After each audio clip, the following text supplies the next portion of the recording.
So as the sun sets here in Orlando, it also sets on both of our football teams. Beth Sherman is joining me, and the Chicago Bears, sadly not in the playoffs. However, my team is, but by the time this airs, we both know that the Miami will lose in the first round of the playoffs and will not be in the Super Bowl. But hey, how are you doing anyway, Beth Sherman? I am doing great. Thank you. Happy to So join you. Chicago, not your most favorite season of theirs this year. Uh, it, I think when you're an Illinois sports fan, you just roll with it. Yeah, I'll you roll always with it. have the World Series of 2016. That's So, correct, you do. And whenever I'm feeling sad and blue, I go to YouTube and I watch the 1984, 83, 84 Dolphins Chicago game when Dan Marino took away your perfect season. It okay, always well, makes me feel yeah. better. This interview's not going so well. I'm sorry. So back in 1998, Beth Sherman was one of the original reporters to be hired by Bill Avery. We've already spoken with Bill Avery. I did his interview earlier today, and that episode is already aired. And he had wonderful things to say about all his new hires back in 1998. Beth was one of those, and she started off at Fox 35 News when the station was launched. Do you happen to recall, Beth, how is it you even heard about the job opening in Central Florida? So I was in Illinois working as a sports reporter and anchor, finishing up college because I was pretty much a non-traditional college student. I had already spent 4 years in the Air Force as a broadcaster, worked at a pair of stations, and then in 2.5 years managed to get my degree. So I was dating somebody who had taken a position in Central Florida at a university, and I wanted to follow him. And so the head coach of that university for the team, his wife was friends with someone who I think she did some kind of cut-ins at Fox Mm. 35 before they launched the news. So they had maybe some like 5-minute cut-ins. You know how like the Today Show and some of the other Sure. shows used to do it like 25 after the hour. So she had mentioned that they were looking to launch a newscast. I graduated in December of 97, so that was all going to work out perfectly. I just needed to get the job first. And so that's really how I heard about the job. I called the assignment desk. It really wasn't one quite yet. And Not I yet. talked to Louis Olivero, Yes. and he said, hey, hurry up and get your tape here. They really weren't advertising even yet. So I kind of managed to squeeze mine in pretty quickly there. And so I know that David and I, we both kind of had our interviews and our Yeah. tapes in there, and things started rolling just like that. I think David also told me in his interview that like he went to the Fox 35 or the WOFL page and it wasn't even up and running yet at that point. Internet was not what it is today, for sure.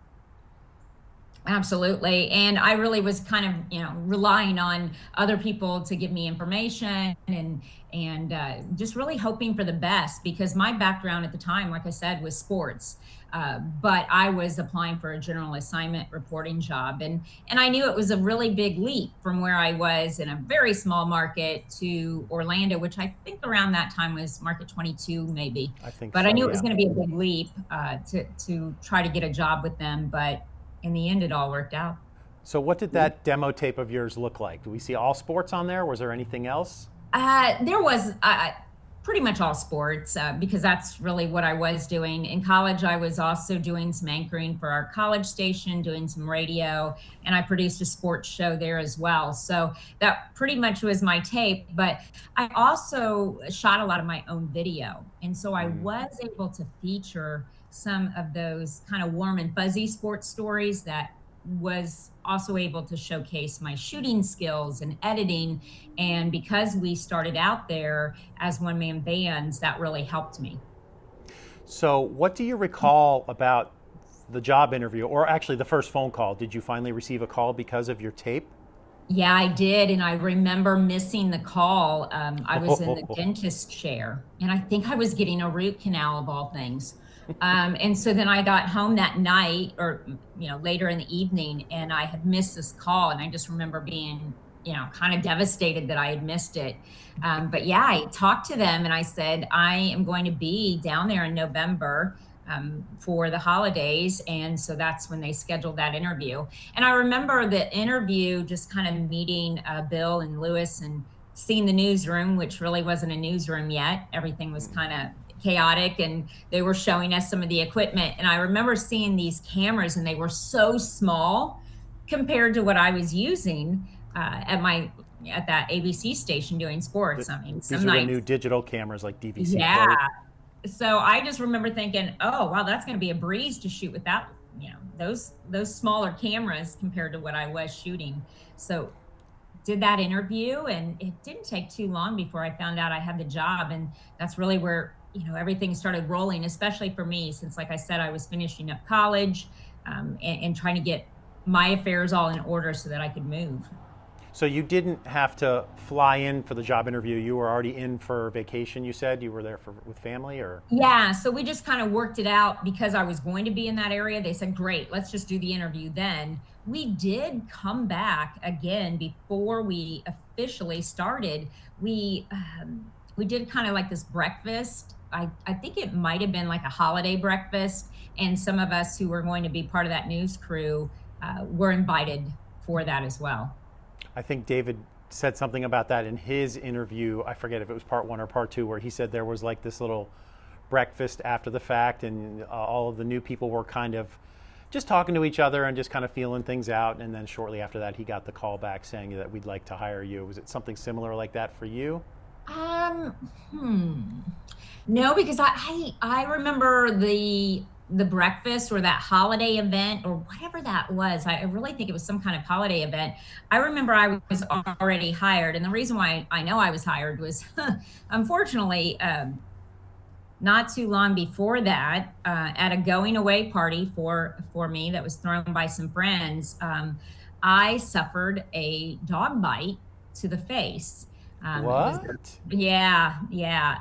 It was a friend's Rottweiler. I knew the dog. I think I just kind of spooked the dog because there were a lot of people in her house, and I got down low and I blocked her view, and the dog just went chomp on my face and released, thankfully. But I had the stitches were freshly out of my face when I went to that event. And I remember being very nervous and telling everybody it's going to be fine, it's healing, because my gosh, I didn't want to have to try to find a radio job before I even started the TV job. So there was a lot going on for me before I ever started at the station. Oh, geez, you had a lot to deal with. And then, of course, there was the move. I suppose you had to make some kind of move and find a place to stay and live in Orlando, all while negotiating this new job in a new TV station. You found someplace to live right away? Yeah, fortunately, like I said, I was dating somebody who had moved down there prior to me. So that made it a little bit easier. And I lived in DeLand pretty much the entire time I worked at the TV station. The last year I moved to the Lake Mary area, but I lived there in DeLand, which is why I ended up covering a lot more Volusia County stories, because I was passionate about that area because that's where I was living. When you were covering the Volusia County stuff, did you come back to the office a lot to be a part of the 10 o'clock show? Or, before there was the live trucks, but were you always back at the station, or were you always kind of like you have your own little satellite office somewhere? No, the satellite office was my, kitchen table. And I worked out of my house. So we didn't have a separate office at that time for me. So I just had the take home vehicle, all the gear and everything. And I would go out and shoot. So I would really just kind of leave that for the day out of my house. Then you were the original work from home employee. I know. I was doing that way before it was the norm. But I did have to go back to the TV station each day at the end of the day. And I had that take home vehicle. So that made it a little bit easier. So they were building up to March 1st of 98, which was the first episode. Do you remember what it was like those first few weeks before going on the air, the preparation, the going out and shooting B-roll? What was it like for you those first weeks before going on the air? Well, those January and February before we launched really were spent getting to know the people of Central Florida, driving around in our Mustangs, which I still have one of those original Mustang car keychains. I Keychains. also have one of these, Fox 35 mugs. Yeah, had to break that out. Just actually, I use it on occasion. Of So course. really, it was an opportunity for us to learn the area. You have all these people coming in. We're all brand new. You can't really ask a senior reporter because there isn't one. We would all bug Lewis, of course, because he knew the area very well. But it did give us an opportunity to go out and shoot B-roll, and that's what we needed because other TV stations had years, decades worth of Yeah. video, and we weren't there. When they say, like, oh, you're going to be moving to Orlando, and maybe in your mind you think, oh, good, I'll be covering Orlando. But then when you realize it's Central Florida, I mean, that is a lot of ground to cover. It really is. And because I was coming, like I said, from that sports background, we had so much going on before we ever hit the air. Uh, we had those tornadoes in February of '98, and those were deadly. I mean, we had what I think there was over a dozen tornadoes. There were more than 40 people that were killed. And I just remember thinking, wow, this is not like the small market that so many of us are coming from. This is the big time stuff where things are And moving you weren't even quickly. on the And air yet. no, we weren't even on the air yet. I do recall we were out there shooting video. We were providing video, and sharing that with, I believe, CNN maybe at the time, Yes. because we were owned by Meredith at that time. So I just remember thinking, wow, this is going to be a lot different than what I'm used to. Yeah, I imagine walking in for the job interview, and you got to walk through the station. I have a photo here that I'll put up on the screen. It's of you and Joanne just walking around in the newsroom. I guess newly constructed. So everything was new, but at the same time, it was just. It was more than new. It wasn't, a lot of stuff wasn't even out of the wrapper yet. I mean, you had a new news desk that was built. You had a whole newsroom that had to be built. Was all of that put together when you first came in, or was it still under construction?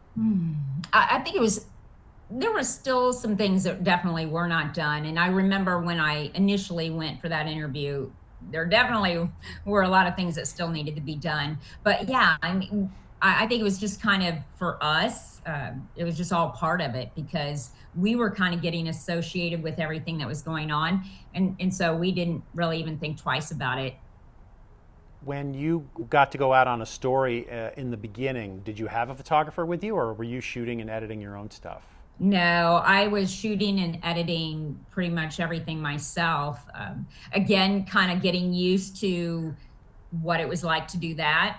I did that, of course, at the ABC station when I was doing sports as well. But this was a little bit different because, I was doing more of the highlights and capturing different stories. This was driving around getting B-roll. And then, of course, once we launched, it was under the gun, making sure you could get everything edited quickly. So that was what we did spend some of our time before we launched, just learning the equipment and editing and getting our scripts through quickly. And there was a lot of, there were some learning pains there, I guess. Sure. But so yeah, that's what those last few weeks before you went on the air were for, I guess. Just getting used to shooting and editing and getting used to the little DVC Pro decks, and then having to. Were you sending the footage back, or you'd have to drive it back? No, I know I was definitely driving it back. Yeah. Each Yeah. day I was coming in back to the station, driving it back, and then the next day we would start all over again. And then sometimes at night I would listen to my scanner to see if there was anything else going on that I might be able to go out on. So we definitely kept very busy, but man, there was such an excitement in the air. Everybody had that same energy. And I really kind of look back and it reminds me of like MTV Real World, except for we weren't sleeping at the station most of the time. Sometimes we were there pretty late, and Oh depending yeah. on, hurricanes, wildfires, tornadoes, we might be catching a few Z's in our vehicle. Later, it would be the live truck or the sat truck. But we were a bunch of young people all coming together, and there weren't egos. We were all there to help each other.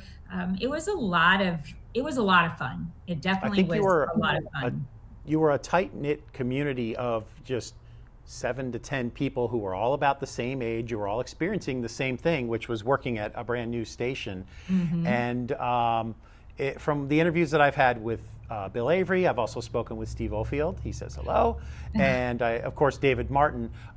There was just, you had this bond between all of you because you were all going through something together that no other station in town was going through. If you got a job at another station in town, 2, 6, or 9, already very established, 30, 40 years already on the air, you guys are coming to work every day and, okay, you're going to go shoot this story. You've got no B-roll. You've got to go and create everything yourself.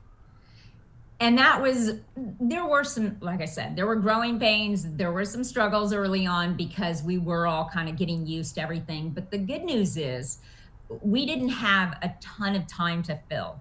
We had that one newscast initially. Yep. And I think that really helped us so that we could, in the beginning, produce that quality content while we were also kind of starting to learn not only about the area, but really starting to get those stories and having people confide in us or call us or let us know about things that were going on in the community. And even some of the other TV stations. There are so many reporters I'm still friends with from other stations that in the early days, if they looked around and saw that everybody was there, but maybe we weren't, they would, give us a little ring and say, hey, are you on the way? That's nice. That's it nice. was great. Yeah. There were a lot, like I said, there were a lot of people who didn't necessarily look at us as their direct competition. We were on at 10, they were on at 11. So some of them would throw us a bone every once in a while. And I'll never forget those guys helping us out, photographers asking, hey, I saw you over there in the ditch being devoured by mosquitoes, trying to get that shot. Do you want me to shoot you a stand-up? And I just really think that the people of Central Florida, not just those who were at our TV station, but the other reporters were always so kind to us. It is kind of an industry as a reporter and a photographer where everybody knows everybody because you always end up at the same scenes together a lot of times. And I'm now watching Washington, D.C. news, and I'm still seeing some of the people that used to be in that market. And so it's great. Even Doug Kammer, who used to be at our TV station a few years after the launch, he was there for the original morning show launch. He was the original weatherman for the Good Day Orlando. Yeah. So I get to see him. So it's always fun. Scott Thuman, also from another station, WFTV, is here, been here for many years. So yeah, I do get that benefit of being able to see some of the same people. And of course, I also watch a lot of the stories that Fox 35 is still doing. Still pops up, yeah. So those first few episodes, or actually, do you have any memories of March 1st, 1998, the very first time you guys were on the air at 10 p.m.? Joanne was at the desk, but do you happen to recall anything from that day or that week? I'm old. Yeah. I know what you're going to say. I know. Yeah, I'm quickly approaching 53, and I really don't. I remember the buzz. I remember the excitement. I know that we were initially, or at least I was initially, I think Monday through Friday. That shifted at some point, and I remember being Sunday through Thursday because we had the X-Files on, so that became That became our new Monday through Friday because that night was so big. But I wasn't live because I did work a lot of the daytime stuff, and then I would turn something for the 10 o'clock. So I definitely know I wasn't live, for that first show.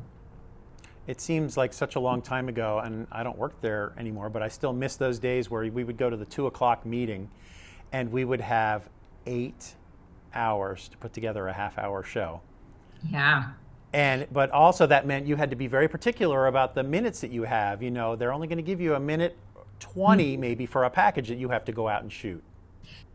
And that is where the struggle was sometimes for us because we just have that one newscast. And sometimes you would run across a story and you would be begging the producers, oh, come on, can I just have like 15 more seconds?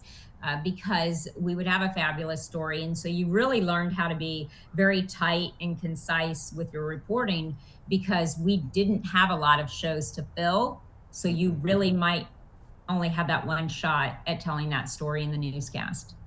Yeah, it is very strange to do the 10 o'clock news, done at 10:30. Everybody kind of, wave goodbye, and then almost, except for Master Control, kind of shut the lights off and go home. That's just so rare these days. That just doesn't happen. No, not at all. I can't imagine the drumbeat now of producing so many different news shows. And of course, as time went on at Fox, we were adding shows, and so we would work later or produce something for the morning show. But yeah, in those early days, it was just that one and done, and then we Yeah, would all go home and start over the next day. and then suddenly there was an announcement that we're going to switch from a half hour at 10 to a full hour. That was a very big deal to go to an hour of news. Gave you a little more flexibility, perhaps, when you put your packages together? It did. And I think I always loved being able to kind of expand those stories, because some of the stories that we were able to tell really were just these powerful stories of people persevering through difficult times. Or I can recall this story with Hannah Martin, the little girl who, before she was even 2, had already had 2 open heart surgeries. She was the Arnold Palmer Hospital, Children's Hospital. They had her on these little postcards, and I did a story with her early in the early 2000s, and she was just a small baby. And I'm still friends with her sister, her mom and dad. And I just remember that story having legs. We would kind of check in with her a few years later. She would get a transplant or something that would need to be done with her heart. And that just left an impact on me. And I can still think about her today and smile, because I think we made some great stories with her, and we changed the way some people looked at organ transplants, and just really what the magnificent doctors in Central Florida were able to do as well. I remember back when I was still working there, you had talked about that, or maybe you had mentioned it on Facebook, and I went through the tape library and found the original story that you did. And now I think it's on our Facebook pages somewhere. It pops up on anniversaries occasionally on my page, like, oh yeah, there's that video. She was perfect. I mean, you would never even know there was anything wrong with her. For Stacy Martin, Hannah is perfect. But her parents and sister Megan will admit she wasn't born perfect. There have been surgeries and scars, and this week another big surgery to replace a pulmonary heart valve. But she must be, she's got to be 25 years Yeah. older now, Yeah. I mean, well, this, like I said, I want to say it was maybe like 2003 when we did that story. Okay. So it wasn't, yeah, we had been on the air for a little while, but it was definitely one of the stories that really stood out with me, and other stories, the fire. That's my next question I was going to ask you. What are some of the other stories that kind of stand out in your mind? Yeah, definitely the wildfires. Again, here we are. We've had these tornadoes. Now we have these wildfires. People's homes, businesses, buildings. We really hadn't seen anything like that before in our previous markets. And I remember taking some fire training where we hooked up with some of the fire folks, and we got to go through this class where we would pitch this tent. It was like a fire tent, and just we were learning so much, but we were also kind of learning on the fly in many ways, because we just hadn't experienced anything like that quite yet. What was the communication like when you were out in the field with back at the desk? Bill told the story about when they got the Nextel two-way pager radios, and communication was key with the desk back then. But what was it like while you were out doing your stories, communicating back to the station back then? Yeah, definitely the old Nextel. It's like I can still hear it. Beep, beep, beep, beep. Yeah. I mean, before that, my other station, I had the very basic old school pager, the beeper. So that was, we were in the big time with the Nextel. So yeah, I was always in communication with them, just because I was coming back from Volusia County. And Lewis, I love this guy. Yeah, I see him of course he works for the airports now, and he will come to DC on occasion, and we'll get together for dinner. And so I'll get to see him. But he used to always say, yeah, just swing by. Just swing by. Lewis, it's going to take me 25 minutes to get there. And he'd be like, oh, yeah, it'll take you like 5 minutes. I'm thinking, these Mustangs are fast. but I got to go 17 miles. It's going to take more than 5 minutes, Lewis. So I always had to check in with him before I would drive back to Lake Mary, just in case there was something else I needed to pick up. There was you, and also out in the field we had Laura Stewart, we had David Martin, Jennifer Graham was out there. Back at the station we had Donald Jones as well. He was weekend anchoring, but he was out there doing reporting as well. But you never really get to work alongside some of your coworkers because you're always going out in different directions. You usually don't ever get to meet back until you see each other at the station, but yet I still feel like there's like a closeness to those people that were there those first few years. Like you all went through something together, didn't you? We really did. And I think being able to bond over some of the stories that we did or some of the things that we were going through. Many of us had never seen, like I said, the wildfires or the devastation of the tornadoes, and really being able to kind of see all of that. You need that network of friends or coworkers who were also in that same boat, who also understand what you're going through. Because for me, there were a lot of emotions at times when I would go out on a story. I mean, we're telling the story of somebody who might have had their child murdered, or I can recall a story involving a very young couple where the husband would normally not take their baby to childcare. And this one particular day, he needed to take his child to the daycare, and he forgot.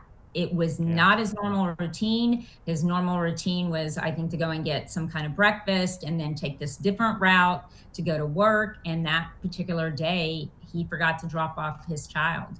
And everybody, of course, wanted to interview him. And I just remember thinking, wow, this is something that is such a tragedy for this family. And you feel almost bad kind of going up there. And I just remember jotting a little note on the back of a business card and leaving it on their door. And they did call me and we got that interview. And that interview for me changed the way I looked at that family. And I could really understand how something like that could happen. But we had people who really trusted us to tell their stories. And I think it was because maybe we were so new in the beginning, and we really all cared about this community so much that we wanted to do a good job and represent the station well and tell really good stories. And there were times also where you were attached to court cases, very big court cases in Central Florida. I was going to say Victorino, was that a story that you were attached to? Yeah, the what they called the Xbox murders, and just the headlines now with the 4 young college students who were recently murdered. I was thinking back to that, the Deltona 6, and I oftentimes think of certain stories when something like that happens. It reminds me of it, and again, just meeting with these parents, and then going back maybe a year or 2 years later, and on anniversaries, and just not even being able to fully grasp how something like this could happen, yet it did. But they trusted us to tell their stories, and there were several of them that I stayed in contact with for many years after the story was reported, and really was not something that we were continuing to cover as much. And I don't know if that's something they can teach you at school. If you go to school for journalism, and you are now tasked with going to a family and say that you need to trust me with your story and how you approach them and how you talk to them or how you write something on a business card. They can't really teach you any of that, can they? No, they really can't. And I think each of us, even though sometimes I think media members now kind of get, not everybody trusts the media now. I really feel like for us back then, it was a little bit of a different feel. We were all out there doing the very best we could, and people did trust us. I remember when I would cover like a political story, I would say, okay, well, I have one 15-second soundbite with this party, and then I have one 50, we were making sure we were very fair and balanced. Right. Yeah, it was definitely a little bit of a different time, and maybe people were not as skeptical of us. And people also, I think, sometimes knew that we were new in the market. and it was an opportunity for us to tell their story. And I think sometimes we did tell some stories that other people weren't covering, just because we were trying to be a little bit different. We needed to be a little bit different. We were going up against three powerhouses that have been around for a long time. So we were definitely trying to tell different stories, come up with different kinds of segments, and do things a little bit differently. I remember many times after our 10 o'clock news would be over and the 11 o'clock news would start at the other stations, and suddenly you'd see that the lead story at 11 on some of the other stations were something that we didn't even have or even know about. But I have to believe as Fox 35 progressed and moved on there, and we'll never know because no one would admit it, there have to have been times where we had something at 10 o'clock that none of the other stations were about to have at 11, and they had to scramble at some point. Unfortunately, unless you've heard a story from someone, we're never going to know about that moment where somebody who's got the hand over their phone saying, "What is this story? How come we don't have this?" Yeah, and I know for us, especially because I was in Volusia County covering that, if there were a story on the 11 o'clock that I didn't have, I remember I would always take it so personally, like, oh, I should have known about that. I should have been on that. Never mind that sometimes I was working the day shift and I wouldn't have known, but I think that we always had that kind of competitiveness in us. We didn't want to not have that story. So sometimes we had to also accept that we weren't going to have somebody around the clock on the assignment desk. And we were having to really keep our ears open. And I think that for me was building those relationships with not only the people of Central Florida, but Al, Gary Davidson, people in the sheriff's office, and really kind of making sure they thought of us. If we weren't somewhere and we needed to be, they would say, "Hey, are you on your way?" Again. And I think that really helped us all immensely. That's great. I never heard stories like that before from people out in the field. That's very interesting. When you are out in the field and you're putting a story together and you're really close, like, I'm going to go record my audio now, it's time. And then that phone call comes in. All right, drop this story, breaking news, you got to go somewhere. You probably lost count how many times that's happened to you. It did happen a few times. And sometimes it would be, okay, swing by, go here. And you're just looking at the mast on the live truck going, well, that's going to take X amount of minutes. Explain that to the audience now, what you're referring to with the mast and the live truck. So we would have, if we were getting ready to do a live shot, we'd have the live truck and the mast would be up and they would say, breaking news, we need for you guys to tear down and head across town. There's only so much you can do to get that thing to drop faster. And the reporters, even once we had our own photographers or somebody who was doing our live shot, we would be right there doing the cable, pulling things in. There were never any prima donnas, put it that way. We all had to pitch in because we didn't have a ton of people working for us. That just wasn't feasible. And so everybody kind of pitched in. And so sometimes, you'd be like, oh, darn, I had such a great story. You couldn't really get attached to your stories because you might have breaking news. You might have something happen that you needed to respond to, and that was just the end of the story. And unfortunately, back then, you couldn't okay, I'll still put the story together and we'll air it on the morning show. Well, there was no morning show yet. It was just that half-hour, 10 o'clock show. Right. So and I think in some ways it was kind of nice when we did start expanding. And I did kind of bounce around for a while. I filled in and did some reporting on the morning show. I had an opportunity to anchor both the morning and the evening shows on fill-in basis. So it was kind of nice too when you got to see a little more mileage out of your packages. That's true. So I always like to ask questions about people about big events. Were you still with us at Fox 35 during September 11th? Yes. So I did not. You were there from 98 until you were there for what, 7 8 years? Yeah, the last day officially was January 1st, 2006. 2006. So it was a nice run. Some of the stories that, the Dale Earnhardt, because I did come from a sports background and I liked NASCAR.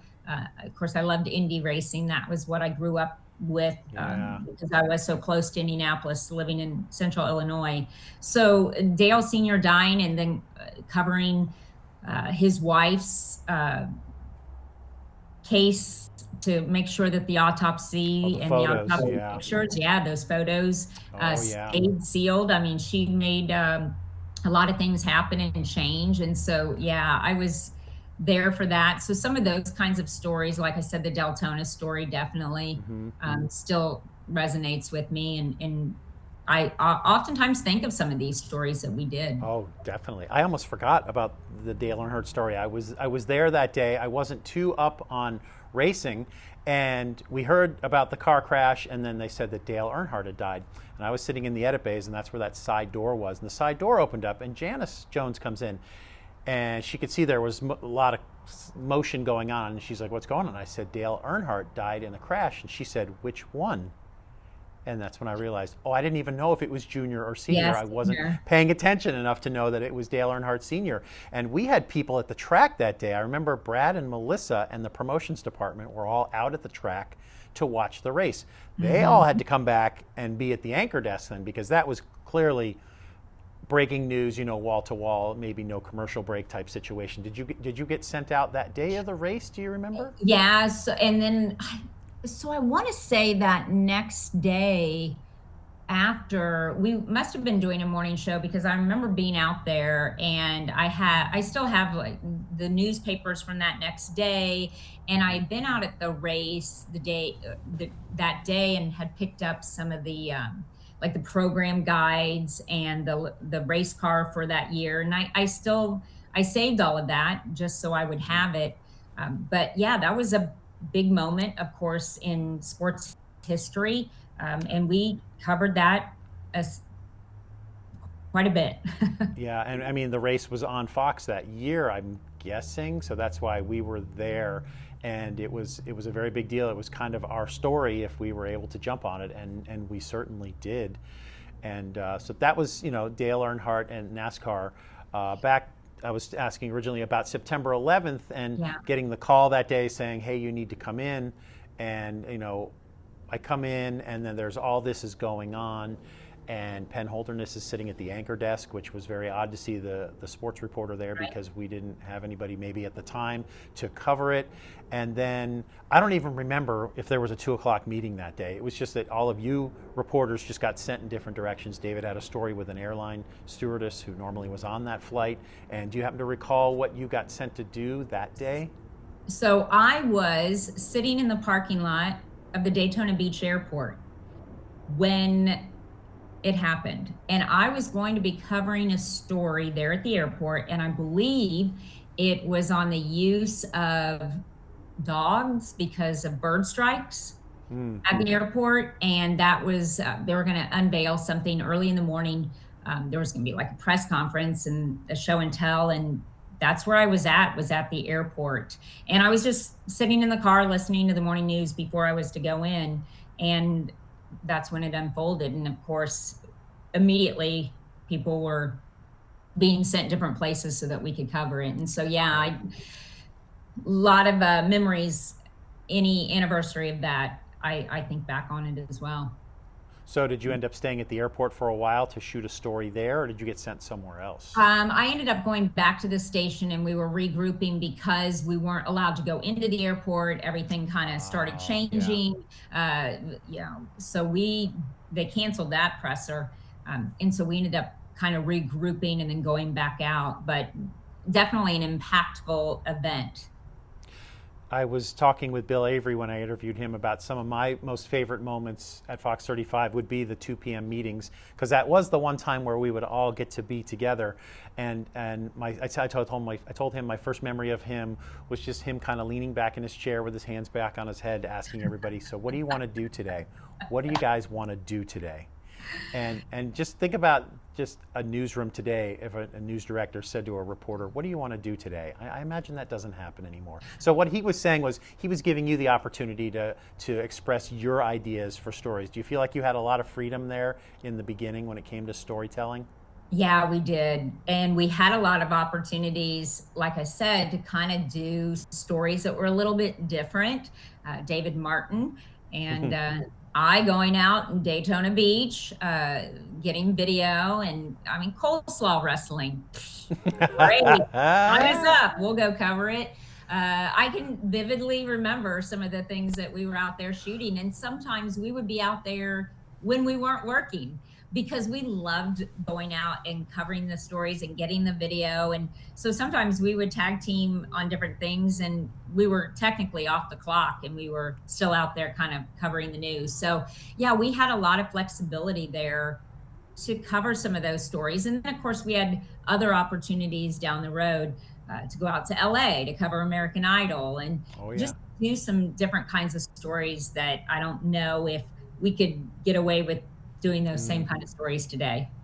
Possibly. I say no. I agree with you. We probably don't. But with all the hours of news that they do a day, there's probably some flexibility. But you're right. It doesn't feel like it used to feel with the stories you covered. David told me he did a story where he was live at a Blockbuster for the grand opening of Titanic coming out on VHS because it was such a big hit in theaters. I mean, can you imagine doing a story like that today? Well, no, because there's no Blockbusters. But just the thought process, just keeping an open mind and doing things that other stations weren't doing was definitely a big part of your day, wasn't it?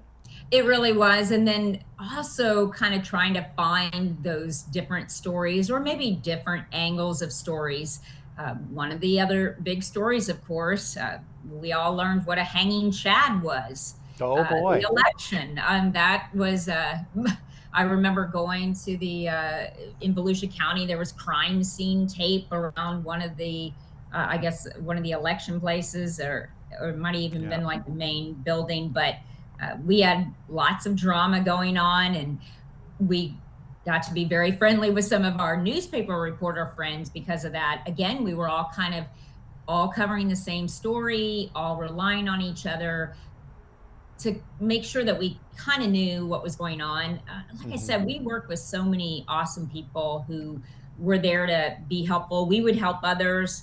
It wasn't as cutthroat as maybe as it is today. I've been removed from the business, obviously, since 2006, but there were some long days covering that election. I love that you brought up the hanging chad story. Your dear friend Asa Dickinson, who had passed away, had a wager with me back in the edit bays on who was going to be the president, and we were betting a dollar for each state and he of course thought for sure Bush was going to win. And then Gore is given Florida at first, and I'm like, Asa, you see what's happening here? But then we didn't find out for days not only who won the bet, but we didn't find out for days who the president was. And then in the end, I lost to Asa, and he took my money on that bet. Oh, man. I wish you were still around so I could bring that back up. But definitely. Yeah. And we also had photographers, speaking of Asa, who were very passionate about politics or sports. So we definitely had people who had a lot of passion there, and that always carried over. When you're out doing something like a hurricane, you need to have somebody who definitely is out there. I remember one of the hurricanes, and I can't remember the photographer's name, and it'll come to me later, but he had like 3-point lighting for a hurricane, and I had it was. That wasn't Scott Tobin, was it? No, but I did work with Scott and Bob and some of the other guys. I can't remember this. But yeah, you're saying the passion is there for sure, and that passion was definitely reflected in their editing and the photography that they did. Because if you were working with them, you'd be writing your stories and voice it, but they would definitely do their best to edit the pieces together, and it really came across in their work. And you've got to remind people this is back before, nonlinear editing. These are people out there with the little DVC decks and those little tape machines, and they're out there and they're just editing their hearts out in the field. Yeah, we definitely had a talented group of people. We had great storytellers, great editors. We had great photographers. We really had a great team. They did a great job of setting us up, I believe, for success. And I think because so many of us are still in touch with each other, I think it just says a lot about those early days, not just the first couple of months when we launched, but really every part of each new show that we added, or as new people would come on board or people would leave. We just really all stayed very tight with each other. Yeah, it was a very special time, and it's definitely the reason why I wanted to look back and reflect on it. If one good thing can come out of COVID is that we all have this web, Zoom, Skype mentality now, where anybody should be able to contact anybody, and that was kind of my goal, to visit with you. And there's a plaque that was on the wall of the original reporters, anchors, producers, and editors, and I'm trying to just get through that whole list of people because it was such a great time in our lives. I mean, can you imagine a time where we were getting paid and we were only doing a half-hour show every day, and now, of course, it's 6, 7, 10 hours of news a day. Definitely. Even I don't think I appreciated it as much as I should have those first couple of months where we just drove around in our Mustangs fast. I mean, slowly, especially right there in front of the TV stations.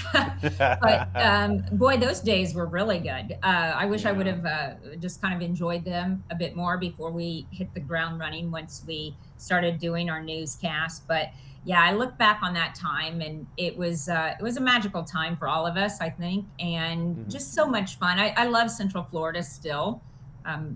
Just being able to be a part of it for 8 years or so, I still have a special place in my heart for it. And after those 8 years, you moved on, and you'd moved off to D.C., I believe, to an undisclosed area because you're doing government work that no one's allowed to know about. That's fine. We can redact any of this interview that we need to. But so yeah, you moved away, and tell us what you've been doing of most recently that's been keeping you busy. Well, I left in 2006. I moved to Tampa for a year and worked for county government, and then I applied for a job with the Department of Defense, worked there, and then I guess about 7 years ago, I moved over to the Federal Aviation Administration. So now I'm doing corporate communications, strategic communications, and I see the press reports every day, so I know what reporters are asking questions. But yeah, I enjoy my government work now. It's a lot different than TV news. I still have that news bug. Sometimes it gets me in a little bit of trouble. If I asking questions where you shouldn't be? Well, I think for me, it's, I can recall a time, this was a few years ago, 6 or 7 police cars went by me and they were just hauling booty. And I said, wonder where they're going. And I turned my car around and I followed them. And they were all pulling into this neighborhood. And so I pulled in right next to them and I just sat there. And I'm trying to find a scanner on my phone and kind of find out there was somebody who was on top of a roof and they were shooting at people. And then they all started saying, you know, the shots are coming this way. And I'm thinking, Beth, what are you doing? What are you First doing? of all, you're Always not a the reporter. These people they don't know who you are. And so I remember thinking, I need to get out of here. Like, stop following cops. Like, stop being so nosy. Frantically searching for your old news ID in the glove compartment somewhere, just in case anybody knocks on your window. I still have my IFB. Oh, really? I still have it, and it still fits. I've had the opportunity at the FAA to do some on-air work, and one of the segments we did was like a safety plays of the day, and it was kind of like almost a ESPN feel. And so I got to wear it then. So, and I caught a little bit of that bug again where you're like, man, this feels good to be back up here on this set.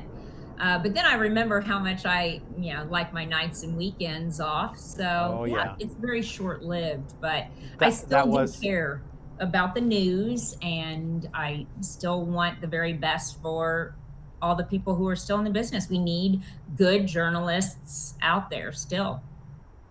And when you left, it was definitely a different place. It wasn't the same without Beth Sherman, for sure. But it is nice to reflect back and look at that time that we had you there, for that short little time that we did have you. But you are one of the founding fathers of Fox 35, and you were out there doing things when nobody else in Central Florida was experiencing what you were experiencing, which was, I am at a brand new TV station. Who back then, or even today, who could say that? I'm going to go work at a brand new TV station. That just doesn't happen. Every station is already up and running and established, and you got to be there at a time where you were kind of, walking on the moon when nobody else had done that yet. Yeah, and I really think that's what makes the anniversaries and the reason why I think we all got together. For the 15th. Yeah, for the 15th. It's 10 Gosh, years ago, no, yeah. and I wanted to say we just got together like 5 years ago, and then I thought, wait a No. minute, no, it was 10. So, and I think that was. I ended up flying in for that just did? because Yeah. I wanted to see everybody, and it's just always such a good time to be able to not just see everyone, but to kind of find out what are you doing, what's Right. new in your life. I mean, these people have kids now. Their kids are going off to high school or they're going off to college. Other people I do get to see. You were there, what, a year, just about a year? Yeah, after you launched, Alwan and right? I and our kids went to Washington, D.C. on the school field trip. Gosh, no, that was what is Riley? She's in ninth grade, seventh, 2.5 years ago now. I think we met you there in D.C.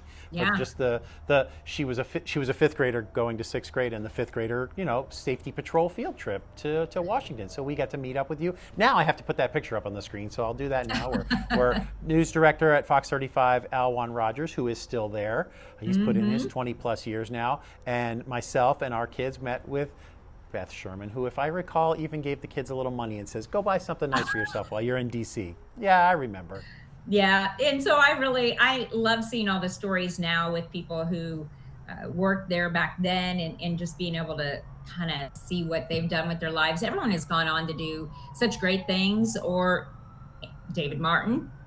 Oh, yes, still going strong, 4-time Emmy 25 winner. years. Can't And imagine he's just- anybody else in the role that he is in, because Okay, all right. that darn good. Beth Sherman, I want you to picture this right now. Beth Sherman, 25 years at Fox 35. Could that have happened? No, no. I think the photographers would have killed me. They would have been like, no, we are not working with her. She's a little bit. Photographers, producers. Wound a little bit tight. Yeah, I think I'm a much calmer individual now. I definitely used to put a lot of undue stress on myself and others. That's because and you making cared about the sure- product. You were you had a minute and 20 seconds to do something, and you're working your absolute hardest on it. Yeah, and we were always, because we did the 10, we didn't really have that luxury of maybe that extra time that some of our competitors would have. And so sometimes you would have to, kind of like a school teacher, pencils down, that's it. And the photographer or somebody like yourself, somebody's editing, they're going, come on, let's go. Enough. You have to stop writing it so that you can go record your voice so that the photographer can edit the package. And there's a process, and it's fascinating to watch if you've ever had a chance to see it. It's from behind the scenes. It's pretty cool to see somebody race against the clock. Yeah, and when you're racing against the clock and you're editing it yourself, which a lot of times we would have to do if our photographer was setting up the live shot, you're doing that. Makeup, who cares? Your hair, never mind. We gotta get this done first. And I can remember being out there in July and August and the sweats just dripping, and I'm thinking, oh, holy cow, it's so hot here and humid. Yeah, but we all had bosses to report to, of course. The editors had to report to Daryl. You had to report to your producers or to Bill. But truthfully, our real boss was the clock. And we all had digital clocks in all of the edit bays and in the newsroom, always counting us to 10 o'clock, always reminding us that the clock was our real boss. It really was. And thankfully, I don't have to worry as much about that any longer. That's the one thing my students will ask me when I got pictures of stuff up on my walls from my time at Fox, and they say, well, why did you leave television now? You're here teaching. And I think of the list of reasons why. Yeah, I kind of miss the people and just putting a product together. But then it's like, well, I don't have to go home at midnight anymore, and I have weekends off. And then when a hurricane comes my direction, I kick to go the opposite direction and take the week off. Or I get this thing called spring break. I actually get that off now, and the summers. And so there are those reasons, but then I also, enough time has gone by that, as like you and I are doing right now, we're reflecting back on all these great times we had, and it had really to do with the people that we were working with. It really did. And again, my hat's off to all the people in Central Florida who welcomed us or would see us, not just us, but reporters in general. Maybe we were staked out in front of their house at some kind of murder scene or some kind of crime scene, and they would say, "Oh, if you need anything, or come on in and use our bathroom." And I remember thinking, "No," I mean, but one time I did have to, and I was like, "Oh, thank you." But I have to wonder if it's still like that today. Do you think that's it is, what or I is it wondered cutthroat? too. Is it I too wondered cutthroat? that, Yeah. and are people as kind and warm and inviting into your home as they might have been back in the day? But Yeah, definitely interesting. Central Florida always made us feel like, even though we weren't there, hadn't been there for years, this is Yeah. brand new, they always made us feel like we were part of the team. So you put in your time with Fox 35. You deserve a little rest and relaxation. I've been asking all the people that I've been interviewing. I've been putting together a music playlist. If Beth Sherman is sitting in a hammock somewhere relaxing, what are the one or two songs that you like to listen to that just relaxes you? And I'm putting together a playlist to post out to everybody. Well, of course, Purple Rain, since Oh, Prince Beth Sherman. is my favorite Don't get me started. artist. I'm looking over my shoulder for the Amazon truck. I finally ordered the Blu-ray box set of the Syracuse concerts from 1984. It hasn't arrived yet, but there's a box set. It's the Blu-ray. The concert's been digitally remastered, and I can't wait to see it. I had a friend who had it on beta for years, but to finally have it on Blu-ray, I can't wait to see it. I'd forgotten how much of a Prince fan you were. So Purple Yeah. Rain, excellent choice. Yeah, Sometimes It Snows in April, another favorite Yes. song. Oh, very Also good. Prince. Very good. But this isn't to relax, but 1999 by Prince. I can remember driving around, remember Y2K. I kind of forgot to mention that one because that was like insane, Oh, yeah. right? Driving around Central Florida, listening on the radio, they were playing 1999, and we're driving around, covering news, waiting to see what's going to happen. Waiting for airplanes to fall out of the sky or whatever they thought was going to happen. Yes. Boy, they really hyped that up, didn't they? Yeah. I think we may have done a couple of New Year's Eves live. I recall a time where Keith Landry was downtown Orlando when the orange dropped in downtown, but I don't recall actually 99 to 2000 if we were live for that. We weren't doing a lot of stuff at midnight back then, that's for sure. Right. We were still a half hour back then. Yeah, and I think it was more just all of us kind of driving around or covering different stories and then kind of coming back. But I do remember us all being back there around midnight or shortly after that. It was a great time working there, and I'm glad. And thank you for spending some time with me on that. In the future, and I've mentioned this to Bill and to David and to Steve, in the future, I'd like to do another one of these WebExes, but it be a group WebEx of all the original anchors and reporters with Bill Avery talking about your days together and maybe exchanging some stories. So if you're available in the near future, we'd like to do an episode close to the March anniversary date where we all get together on WebEx together, if that's something you'd be interested in. Absolutely. I would definitely love to see some very beautiful and familiar faces. And of course, Bill, gosh, man, yeah. I know. It's been 10 years since we all saw each other in person. Well, we saw each other, but as a group, it was really nice. And like you said, you flew in, which made it really special. Joanne was there. Donald and Janice were there. Our producers were there. And it's just, I don't know if we're going to get to do that again. So it'd be nice to do that at least on WebEx and get all together to just discuss, I guess you could call them the good old days. Yeah, definitely the good old days. I almost got a little choked up there just kind of thinking back at, Joanne and Bill, and just Bill and Lewis gave us all a shot, and it was a beautiful thing, and I'm so thankful that I had that opportunity. I told him that too when I interviewed Bill. I was thankful that whatever was on my demo tape, whatever that mess was, he gave me a chance to be an editor there, and I'm so thankful because it took me to the direction that I'm at now, and I'm so grateful to have been a part of, even though I wasn't even there the first year. I was there from 99 up until 2017, and it's just to be a part of that in the early stages of it was really special, and I can definitely look back and reflect on that as like the best work experience I ever had. Yeah, and to me, you're like part of the original crew. That's because I stayed so long. I stayed so long. That's why. But now you're doing great I watched things. everybody leave. Yes, You're I'm very happy. I'm great teaching. I things get to with, build my own news station at middle school. I get to do my 10-minute newscast every day. You thought 30 minutes once a day was easy. I only have to do 10 minutes a day. It's great.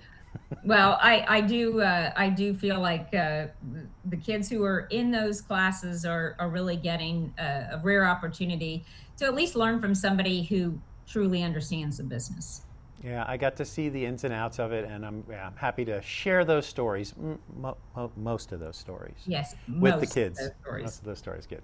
Well, Beth Sherman, thank you so much for your time. You've been very gracious with your time, and we hope to reconnect with you in a couple of weeks for a big WebEx meeting, if that's all right. That sounds like a blast.